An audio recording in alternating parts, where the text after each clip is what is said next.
മക്കയിലെ ഒരു വിഷയം ഉണ്ടായിട്ട് ഒരു ശബ്ദം ഉണ്ടായിട്ട് ആളുകളൊക്കെ പോകാൻ ഒരുങ്ങുമ്പോഴേക്ക് നബി അവിടുന്ന് തിരിച്ചു വന്ന് കുഴപ്പം ചില കാര്യങ്ങളൊക്കെ ചെയ്യാൻ നമുക്ക് ഭയങ്കര പേടിയായിരിക്കും. അപ്പം അങ്ങനെയുള്ള ആളുകൾക്ക് ഈ ഒരു രാവിലെ സമയത്ത് നമുക്ക് എങ്ങനെ എന്തൊരു മെസ്സേജാണ് കൊടുക്കാൻ കഴിയുക? പേടി നമ്മളെ നിയന്ത്രിക്കുന്ന ഒരു ഒരു ഒരു പ്രവണത പൊതുവേ നമ്മൾ കാണാറുണ്ട്. എന്താണ് നമുക്ക് അവരോട് പറയാനുള്ളത്? ഒരു ആൾ പറഞ്ഞ ഒരു വാചകം ഞാൻ ഓർക്കുകയാണ്. നാം ഏറെ പേടിക്കേണ്ടത് പേടി എന്ന വാക്കിനെയാണ്. പേടിയെയാണ് നാം ഏറ്റവും കൂടുതൽ പേടിക്കേണ്ടത് എന്ന ഒരു വാക്ക്. അതിങ്ങനെ ചിന്തിച്ച് നോക്കിയപ്പോൾ പേടി ഉണ്ടായിക്കഴിഞ്ഞാൽ നമ്മുടെ ജീവിതത്തിൽ ഒരു ഉയർച്ചയും ഇല്ല എന്നുള്ളതാണ്. അപ്പോൾ ഇസ്ലാമിൻ്റെ ഒരു അർത്ഥം തന്നെ നിർഭയത്വം എന്നുള്ളതാണ്. അപ്പോൾ നമുക്കൊരു കാര്യം ചെയ്യാൻ പേടിയാണ്, അതാണ് പ്രശ്നം അല്ലേ? നമ്മളൊരു പ്രശ്നം ഉണ്ടാകുമ്പോൾ ആ പ്രശ്നത്തെ അല്ല പേടിക്കേണ്ടത്, മറിച്ച് അത് ചെയ്യാനുള്ള പേടിയാണ് നമ്മൾ പേടിക്കേണ്ടത്. അവിടെയാണ് ഒരു തിരിച്ചറിവ് വരേണ്ടത്. ശരിക്കും നബി സല്ലല്ലാഹു അലൈഹി വസല്ലമയും അബൂബക്കർ സിദ്ദീഖ് റളിയല്ലാഹു അൻഹും സൗർ ഗുഹയിൽ ഇങ്ങനെ ഇരിക്കുമ്പോഴേ ആ ഒരു ഇരിക്കണ സമയത്ത് ശത്രുക്കൾ ഗുഹൻ്റെ മുകളിലുള്ള ചെറിയൊരു ഭാഗത്തു കൂടി കാലിങ്ങനെ ജസ്റ്റ് ഒരു സ്റ്റെപ്പ് ഇങ്ങനെ മേലെ വെച്ച് പോവാണല്ലോ.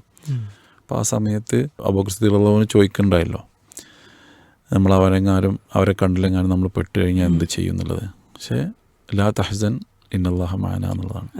അപ്പോൾ സത്യത്തിൽ നമുക്കൊക്കെ ഒരു നിർഭയത്വത്തിൻ്റെ ആദ്യ പാഠങ്ങൾ നമുക്ക് ലഭിക്കുന്നത് നബി സല്ലല്ലാഹു അലൈഹി വസല്ലമയുടെ ആ വാക്കുകളിൽ നിന്നാണ് നമുക്ക് മനസ്സിലാവുന്നത്. പേടിയില്ലാതെ പോരാടിയത് കൊണ്ട് സ്വാതന്ത്ര്യം കിട്ടി.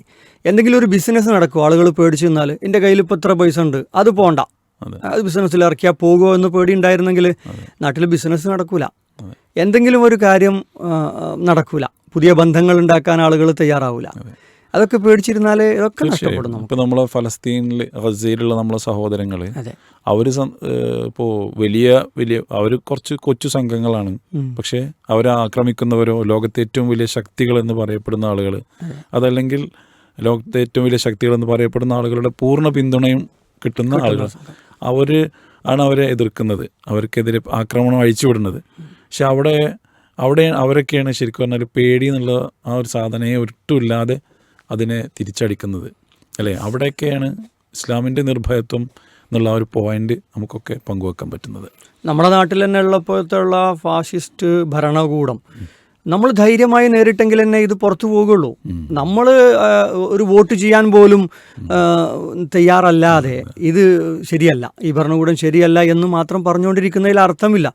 ഒരു മിനിമം ധൈര്യമെങ്കിലും നമ്മൾ ഉണ്ടാകണം. ഈ ഒരു ഇതിനെതിരായിട്ട്, ഫാഷിസത്തിനെതിരായിട്ട് പറയാനുള്ള ധൈര്യമെങ്കിലും നമുക്ക് ഉണ്ടാകണം എന്നുള്ളതാണ്. അല്ലെങ്കിൽ നമ്മളിങ്ങനെ പേടിച്ച് ഒരു ഭാഗത്തേക്ക്, ഒരു മൂലക്കിലേക്ക് മാറി നിൽക്കുന്ന ഒരവസ്ഥയാണ് ഉണ്ടാകുക.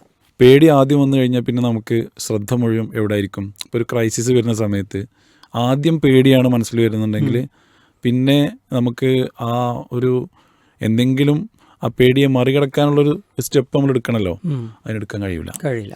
ഹോർമോണുകൾ മൊത്തം ശ്രദ്ധ ആ പേടിയിലായിരിക്കും. അഡ്രിനാലിൻ പോലത്തുള്ള സംഗതികളൊക്കെ ഫസ്റ്റ് ഇങ്ങോട്ട് ബൂസ്റ്റപ്പ് ചെയ്തിട്ട് പിന്നെ മറ്റുള്ളതൊക്കെ അവിടെ താഴെ കിടക്കുക ചെയ്യുക. അപ്പോൾ എപ്പോഴും ആദ്യം വേണ്ടത് ഒരു ഇഷ്യൂ വന്നാൽ, ഒരു പ്രശ്നം വന്നു കഴിഞ്ഞാൽ പ്രശ്നം വന്നു എന്നുള്ളതിനെ അംഗീകരിക്കുക.